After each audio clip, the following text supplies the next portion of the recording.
മദീനയിൽ smart parking സംവിധാനത്തിന് തുടക്കമിട്ട് Saudi Arabia. Smart automatic സംവിധാനം വഴി 400 വാഹനങ്ങൾ പാർക്ക് ചെയ്യാൻ കഴിയും വിധമായിരിക്കും പദ്ധതി. 12 നിലകളിലായിട്ടായിരിക്കും പാർക്കിംഗ് ഒരുക്കുക. മദീനയിലെ മസ്ജിദുൻ നബവിക്ക് സമീപമാണ് ബഹുനില പാർക്കിംഗ് സംവിധാനത്തിന്റെ പ്രവൃത്തികൾ പുരോഗമിക്കുന്നത്. മദീന നഗരസഭയുടെ നേതൃത്വത്തിലാണ് പദ്ധതി. 12 നില കെട്ടിടത്തിലാണ് സംവിധാനമൊരുക്കുന്നത്. ഒരേ സമയം 400 വാഹനങ്ങൾ പാർക്ക് ചെയ്യാൻ കഴിയും വിധമാണ് പുതിയ സംവിധാനം. മദീനയിലെ ആദ്യത്തെ ബഹുനില പാർക്കിംഗ് സംവിധാനം കൂടിയാണിത്.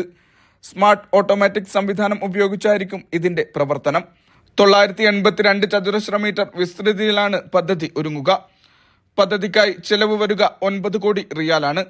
ഇതിനായുള്ള കരാറുകൾ പൂർത്തിയായതായും നഗരസഭ അറിയിച്ചു. ഡ്രൈവറില്ലാതെ തന്നെ പാർക്ക് ചെയ്യാനും വാഹനം പുറത്തേക്കെത്തിക്കാനും ഈ സംവിധാനത്തിലൂടെ കഴിയും. സ്ഥലപരിമിതി കുറക്കുക, സന്ദർശകരുടെ സമയനഷ്ടം ഒഴിവാക്കുക, സുരക്ഷിതമായ പാർക്കിംഗ് ഒരുക്കുക തുടങ്ങിയവയുടെ ഭാഗമായാണ് പദ്ധതി. Vishal Cherpulassery, media 1, Riyadh.